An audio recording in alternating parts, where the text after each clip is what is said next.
स्वागत है आपका नौकरी वरी चैनल में। और आज मैं आपको करा रहा हूँ प्रश्नावली 1.4। उससे पहले मैंने 1.1, 1.2 और 1.3 करा रखी है। वो आपने नहीं देखी तो उसकी जो लिंक है वो डिस्क्रिप्शन आपको मिल जाएगी, ठीक है। तो अभी हम बात करेंगे प्रश्नावली 1.4 के बारे में। तो शुरुआत करते हैं। देखो, प्रश्नावली 1.4 मतलब 1.4 जो है उसमें आपको सिर्फ दो चीज़ें सीखनी है, और जो दोनों चीज़ें हैं वो आपको मैंने पहले ही सिखा रखी हैं। जैसे कि मैंने आपको बता दिया था कि परमेय संख्या क्या होती है, ठीक है, और मैंने आपको बता दिया कि अपरमेय संख्या क्या होती है। दोनों चीज मैंने आपको समझाई थी। चलो एक बार और आपको मैं क्लियर कर देता हूँ, एक बार परमेय और अपरमेय। परमेय संख्या वो होती हैं जिनको हम P/Q के फॉर्म में लिख सकते हैं, ठीक है। जैसे कि अगर 0.8 है तो मैं पॉइंट हटाऊंगा, नीचे 1/10 आ जाएगा, तो ये 8/10 हो गया, ठीक है।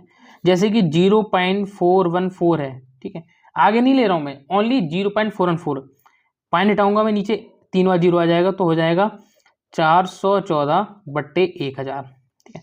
तो इसका मतलब है कि जो भी संख्या है जो P/Q के फॉर्म में लिखी जा सकती है वो हमारी हो गई। लेकिन अब मैं यहाँ पे लिख दूं 5.4498976 और ये अनंत तक जा रही है।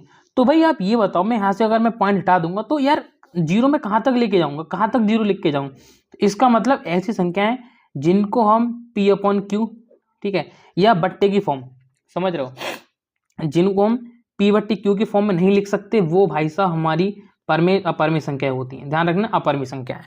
अब इनमें होता क्या है, इनमें हमारा √5 होता है, ठीक है, √3, इनके मान तो होते हैं लेकिन मान इनके अनंत होते हैं। लेकिन अगर मैं लिख दूं √16 तो आपको पता है कि भैया √16 हमारा 4 होता है, √9 तो आप बोलोगे भैया 3 होता है। लेकिन मैं लिख दूं √8 तो आपको नहीं बता पाओगे कितना होता है। तो ऐसी संख्याएं जिनके रूट हमें नहीं पता है वो सब अपरमेय संख्याएं होती हैं। समझ रहे हो बात को?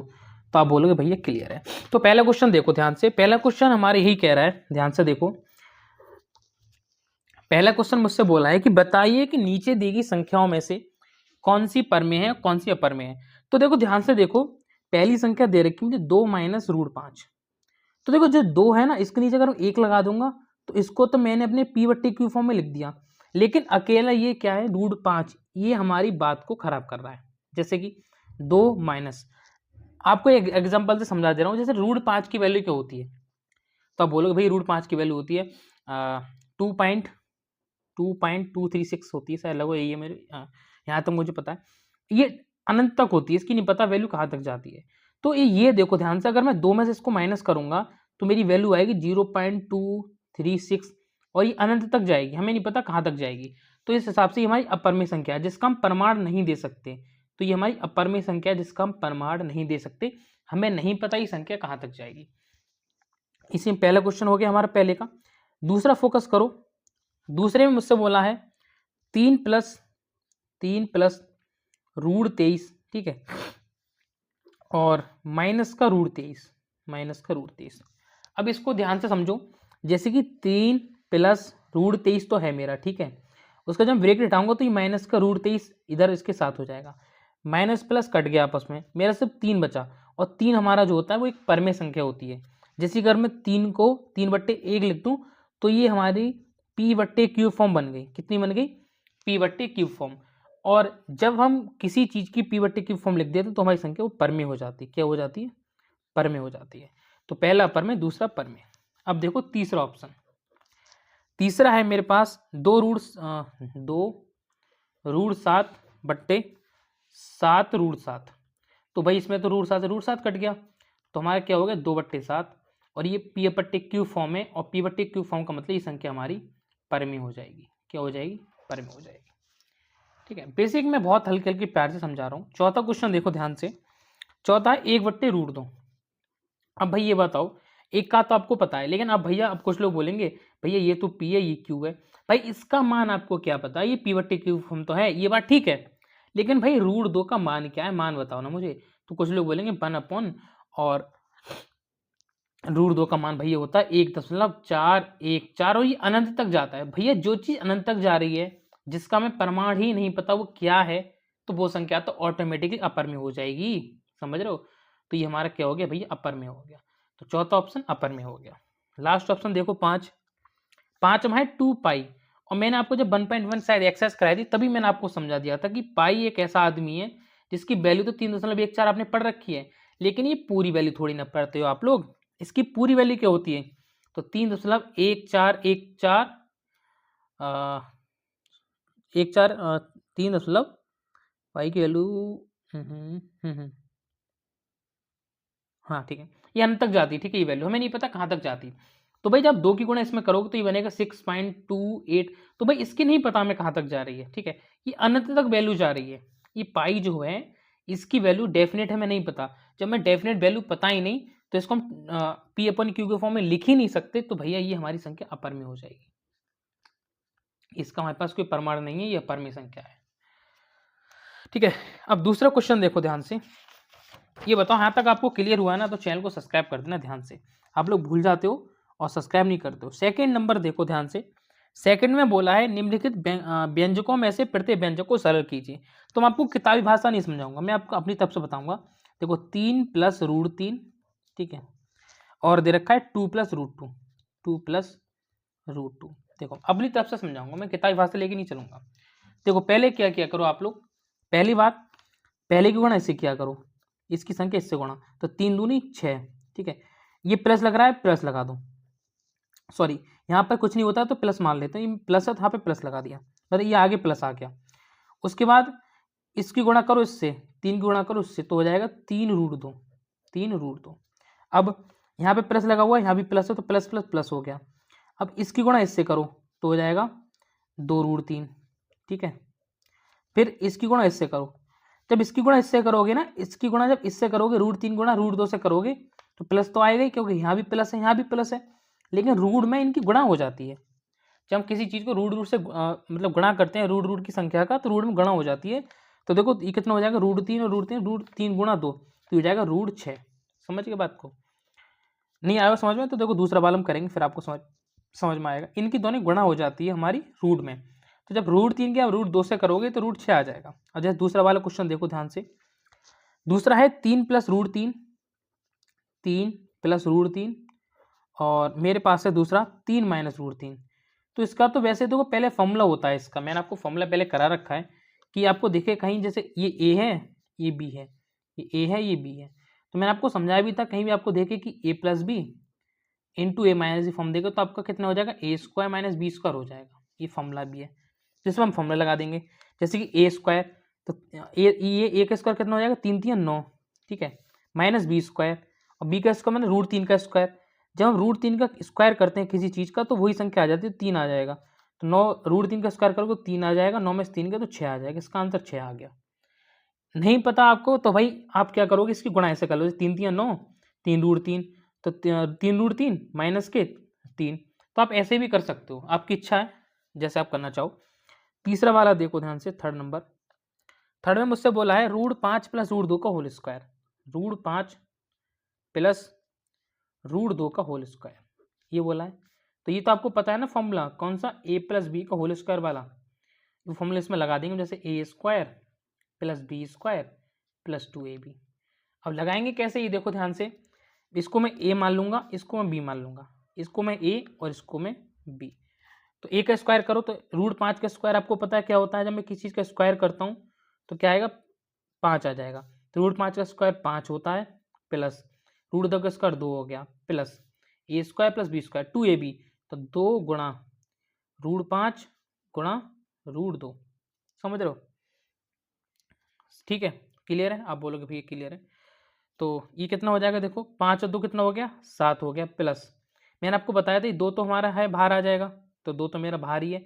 जी इन दोनों की रूट वालों की आपस में गणना हो जाती है, तो 5 और 2 की आपस में गणना हो जाएगी, तो हो जाएगा 2√10, तो हमारा हो जाएगा आंसर 7 + 2√10, कितना हो जाएगा, 7 + 2√10। जैसे अब फोर्थ क्वेश्चन देखो ध्यान से,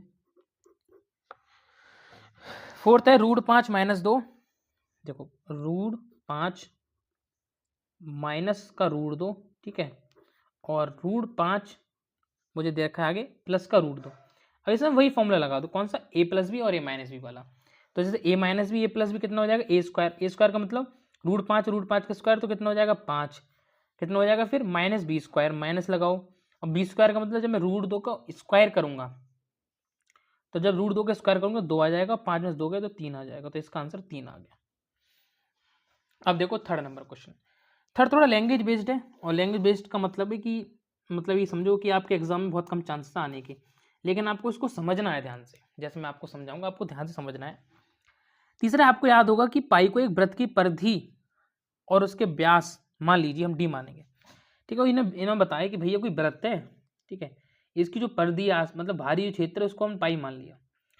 उसके बाद उन्होंने बोला है मान लीजिए इसको और इसके व्यास डी, तो हमने इसका व्यास जो है, ये व्यास होता है बीच में पूरा पूरा, इसको हमने डी मान लिया, ये पूरा डी है, ये कह रहे हैं बुक के अकॉर्डिंग, ठीक है। उसका बाद क्या अर्थात पाई की जो वैल्यू है सी अपॉन डी है, पाई की जो वैल्यू है वो सी अपॉन डी है। तो डी इसका डायमीटर हो गया और सी इसकी परिधि हो गई, कितनी होगी, सी इसकी परिधि होगी, ठीक है। इसको हम सी परिधि मान ले रहे हैं। तो मुझसे बोला इस तत्व का अंतर्विरोध करता हुआ प्रतीत होता है कि पाई एक अपरिमेय संख्या है, पाई अपरिमेय संख्या। इस अंतर्विरोध का निराकरण आप किस प्रकार करेंगे? भाई एक चीज बताओ, हम ये सर रहे हैं कि पाई यहाँ पे एक अपरिमेय संख्या है, ठीक है, ये कह रहे हैं कि पाई अपरिमेय संख्या है और इसको हम सी अपॉन डी लिखते हैं, इसको हम सी अपॉन डी लिखते हैं। चलो ये तो ठीक है यहाँ तक तो, लेकिन भाई आपने एक चीज देखी होगी कि हम पाई को हम लिख देते हैं 22/7, लेकिन जब हम पाई को 22/7 लिखते हैं तो भाई ये एक परमेय संख्या हो जाती है, क्या हो जाती है, परमेय संख्या हो जाती है, क्या हो जाती है, परमेय संख्या। सेम इसी तरीका से अगर यहाँ पे सी की वैल्यू मैं 4 ले लेता हूँ और डी की वैल्यू 3 ले लेता हूँ, तो पाई की वैल्यू कितनी हो जाएगी, 4/3 हो जाएगी। तो भाई इस हिसाब से तो ये परमेय संख्या हो गई, समझ रहे हो। तो इसका इससे कोई मतलब नहीं है कि पाई एक अपरमेय संख्या है, अगर इसकी हम कोई वैल्यू लेते हैं तो वो भी अपरमेय होगी। तो इसको लिख देना कि इस तत्व का कोई भी अंतर्विरोध नहीं है, अतः ये कथन गलत है, ये लिख देना, इसका कोई अंतर्विरोध नहीं है। और ऐसा एक एग्जाम्पल यहाँ पे लिख देना जो मैंने आपको लिख दिया है। भाई जैसे पाई है, पाई की वैल्यू 22/7 होती है, लेकिन यहाँ पर अगर 22/7 है तो परमेय है, लेकिन जिसको हम अगर पॉइंट की फॉर्म में लेंगे 7×21, पॉइंट 7 एकम 7, 7×28, 7 एकम 7, तो ये अपरमेय हो जाएगी। लेकिन जिस इसको अगर मैं 22/7 के रूप में लिख रहा हूँ तो ये परमेय है। बस इतना से इसमें लॉजिक है, बाकी कोई एक्स्ट्रा है नहीं इसमें। उसके बाद फोर्थ नंबर क्वेश्चन देखो। फोर्थ नंबर कह रहे हैं कि संख्या रेखा पर रूट 9.3 को दिखाओ संख्या रेखा पर। तो इससे पहले मैंने आपको रूट 5 को दिखा दिया है, लेकिन अभी कोई प्रकार नहीं है, कोई कुछ नहीं मेरे पास, ठीक है। आपको सब नॉर्मली वीडियो बना रहा हूँ, मैंने यूज भी नहीं, मैंने मतलब मंगाया भी नहीं था कि एकदम अचानक जरूरत पड़ेगी। तो आपको कुछ नहीं करना है, अगर आपको रूट 9.3 का लाइन पे खींच के देखना है तो आपको कुछ नहीं करना है, आपको यूट्यूब पर सर्च कर लेना है कि यहाँ पर लिखना है ऐसे रूट, मैं बता रहा हूँ आपको यूट्यूब पर लिखना है root 9.3 on number lines, on number lines, ये सर्च कर लेना बस। क्या लिख लेना, रूट 9.3 ऑन नंबर लाइन्स। इसकी जगह छोड़ दो, इतनी लगवा है, इतनी जगह छोड़ दो, यहाँ तक इतनी जगह छोड़ दो और ये आपका यूट्यूब से आप कर लेना, ठीक है। मेरे पास अभी है नहीं कुछ तो आपको कराया था। तो पांचवा देखो, निम्नलिखित के हरों का परमीकरण करो, ठीक है। हर का मतलब आपको पता है, ये ऊपर वाला जो संख्या होती है अंश होती है और नीचे वाली संख्या हर होती है, ठीक है। आपको अगर याद नहीं हो रहता है तो आज का आप बताऊं, देखो हंस जो होता है वो आकाश में उड़ता है तो ये ऊपर वाली संख्या होगी, हर जमीन में चलता है तो ये हर हो गया। अब आपको याद रहेगा, ट्रिक ध्यान रख लो। जैसे पहला क्वेश्चन है 1/√7, 1/√7, मुझे कहीं से भी, मुझे कैसे भी करके यहाँ से √7 हटाना है। तो बोलोगे भाई ऐसा करो कि जैसे कि 1/√7 है, अब आप एक काम करो कि ऊपर नीचे √7 की गुणा कर दे रहा हूँ मैं। जैसे ऊपर कर दी मैंने √7 की गुणा, नीचे भी √7 की गुणा कर दी, अंतर थोड़ी ना है, ऊपर नीचे में बराबर गुणा की है, इससे काट दूंगा तो 1 बचेगा। लेकिन मैंने ऊपर ही √7 कर दी, नीचे √7 कर दी, तो देखो ऊपर हुआ क्या, ये √7 ऊपर तो √7 आ गया। लेकिन जब √7 मैंने आपको बताया था कि √5 गुणा √5 क्या होता है, 5 होता है। तो ऐसे ही जब √7 गुणा होगी तो ये 7 बन जाएगा। तो देखो हर है, इसका परमेयकरण हो गया। अब हर जो है वो हमारी क्या, परमेय संख्या बन गई। तो इसका आंसर हो जाएगा √7/7, ठीक है। जैसे दूसरा वाला क्वेश्चन देखो, दूसरा मेरे पास है 1/√7 माइनस √6, √7 माइनस √6। अगर आपको कहीं ऐसा दिख रहा है और आपको इसको सरल करना है, परमेय संख्या में लिखना है, तो आपको एक ही चीज करनी है कि इसके नीचे जो संख्या माइनस दे रखा है इसके अपोजिट से गुणा कर देनी है। कैसे गुणा करनी है, इसके अपोजिट से, किससे, √7 प्लस √6, और यहाँ भी नीचे गुणा कर देनी है किससे, √7 प्लस √6 के, इसके अपोजिट से गुणा करनी है, ठीक है। तो देखो यहाँ पे क्या बन गया, देखो यहाँ पे ये वाली फॉर्मेशन बन गई, a plus a minus b वाली, a minus b a plus b. तो ऊपर तुम्हारा कितना आ गया, √7 प्लस √6 आ गया। नीचे क्या बन गया, देखो नीचे √7 माइनस √6, √7 प्लस √6। तो क्या बन जाएगा ए स्क्वायर। तो रूट 7 का स्क्वायर करोगे 7 माइनस बी स्क्वायर, तो जब 6 का स्क्वायर करोगे तो 6, तो ऊपर आंसर क्या आ गया हमारा रूट 7 प्लस रूट 6 बट्टे 1। तो नीचे हमारी एक क्या बन गई, ये बन गई परमेय संख्या। क्या बन गई, परमेय संख्या बन गई। जो हर को हमें परमेय बनाना था तो ये हमारी संख्या परमेय संख्या बन गई बस। ठीक है, अब आ जाओ थर्ड नंबर पे। तो थर्ड में चलो यहीं से ऐसे ही करा देता हूँ। जैसे थर्ड नंबर क्वेश्चन देखो, थर्ड में बोला है मुझसे 1/√5 1/√5 प्लस √2। अब इसका क्या करूंगा मैं, तो इसके भी मुझे अपोजिट से ऊपर नीचे गुणा कर दूंगा। जैसे ये प्लस है तो इसके अपोजिट से, तो इसका अपोजिट क्या हो जाएगा, गुणा कर देनी है √5 माइनस का √2। इसके नीचे भी कर दो √5 माइनस √2। ऐसा करने से होता है क्या है कि नीचे हमारा जो हर है ना वो परमेय संख्या बन जाएगा, मतलब वो रूट नहीं रहेगा। अब जैसे कि एक की गुणा इसमें करो तो कितना हो जाएगा √5 माइनस का √2, और नीचे क्या हो जाए, नीचे बन जाएगा ए प्लस बी ए माइनस बी, मतलब ए स्क्वायर माइनस बी स्क्वायर की फॉर्मेशन हो गई। तो √5 का स्क्वायर करोगे तो 5, ठीक है, और √2 का स्क्वायर करोगे तो 2, तो माइनस का 2। तो आंसर क्या आ गया हमारा √5 माइनस का √2, और 5 में से अगर 2 गए तो 3, तो √5 माइनस √2 बट्टे 3।